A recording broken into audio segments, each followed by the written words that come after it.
Alright gents, what's up? Welcome back to the show. It's your boy Lex Money. Now, in today's video, we got another Bittensor update for all of you guys because I do believe that we could be breaching the top 10 at the very peak of altcoin season. Okay guys, so let's give this a little refresh, and what we're going to see is that Bitcoin at 116k, but our altcoins have seen a pretty nice recovery. And what we need to start seeing, guys, is some of our top altcoins start to outperform Bitcoin. So you can see over the past 7 days, we had a bit of a dump back up to around break even, but a lot of the altcoins now are outperforming over the past 7 days.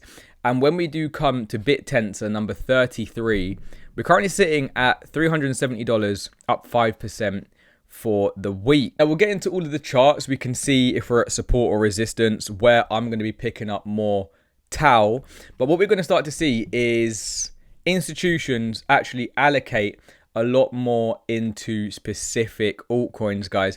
And personally, I'd like to be allocating into what the institutions are allocating into, because that's probably where a lot of the money flow will come into, considering retail hasn't really been the best this cycle, guys. Okay, it doesn't mean retail can't come back in, but what we've seen is the ETFs drive the price action. Okay, now you're seeing things like Grayscale invest into different sectors. So you've got currency, smart contract platforms, financials, consumer culture, AI, and utility services. You guys already know, I think AI will be one of the sectors that does outperform, and you'll see here, boom, Bittensor near grass. I do think this is a little bit different. Maybe they got render here now as well. Now, what you're going to see, guys, 30% of Grayscale's AI allocation does go to Bittensor. This is, I think, from the beginning of August. So these things can change.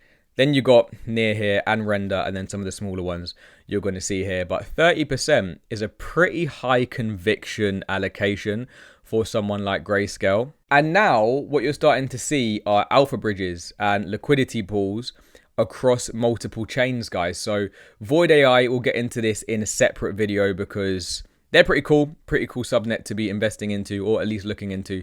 But you can now bridge over and provide liquidity and easily swap TAO for alpha tokens right in the Radium pool using your Phantom wallet. And you can see here the bridge volume 3 connects ETH, Base, Optimism, Arbitrum, Sonic, BNB chain, right? All the big chains that have a large amount of liquidity now available for TAO holders, guys. Now, it's quite a big way, or quite a big jump from where we are to top 10. We're at, what, $5 billion market cap right now, guys, which I do think, or 3 billion even, not even 5 billion. So super undervalued right now when you compare it to some of these other chains that, you know, fundamentally not as strong as TAO, and actually not providing as much value as TAO is, guys. And I mean, top 10 goes to around a $28 billion market cap in Cardano. Okay, so that is going to be nearly a 10x away from where we are now, right? Big jumps when you do start to break into the top 10. And if TAO was to reach ADA's current market cap, then you're looking at an 8x, so just under a 10x, guys. That would bring it to the thousands, okay? Thousands of dollars for TAO. 2,983k to be exact.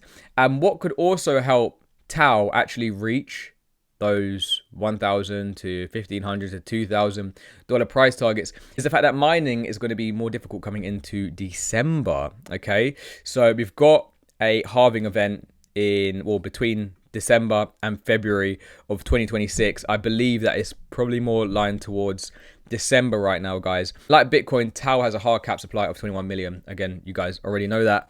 So scheduled halvings to control inflation. However, unlike Bitcoin, Bittensor TAO's incentive structure spans across dozens of subnets, each with their own native token / alpha token. Right now, we're coming up to a key level of resistance for TAO, $370 a token. Right, we've got one small little order block here on the daily, then we've got bigger order blocks around $400 to $500 for TAO. However, it is overall looking good. I think we're on the log chart right now. If we go to the regular chart, then it looks like very, very soon we're either going to get a big rejection back down to this lower order block around low 300s, or if we are going to get a confirmed breakout. And now what we can do is we can actually maybe move it across something like this, and maybe this was the start of the move. Okay, so this green line could be a key level of support for TAO. Even if you come back down to like 340, we coil up until the end of August before we do have either a confirmed breakout or breakdown.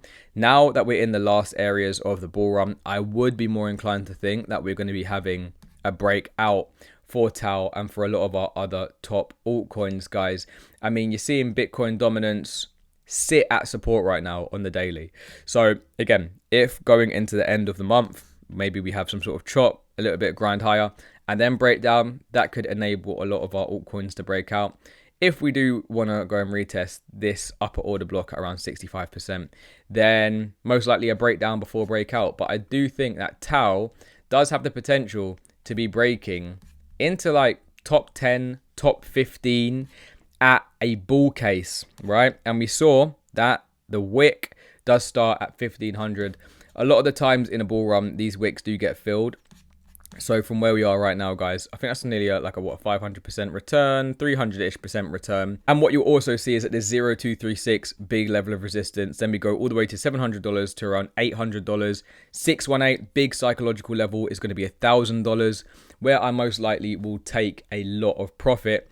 But you got the 1618 at around 2.4k. So that would be just shy of the top 10 market cap at today's prices. Obviously, the rest of the market probably should go up quite a lot. So maybe it will be a little bit harder. But with the fundamentals, with all of the subnets growing on Bittensor, providing value to the ecosystem, I do think Bittensor has a lot of opportunity for money flow, for further institutional adoption, like putting money into this, guys. So that's my thoughts on TAO, on whether or not it could be a top 10 cryptocurrency. Again, got to take it one day at a time, guys, because we are coming up to the make or break point in the next couple of weeks. So we'll keep a close eye on this. If you like the TAO updates, you know what to do.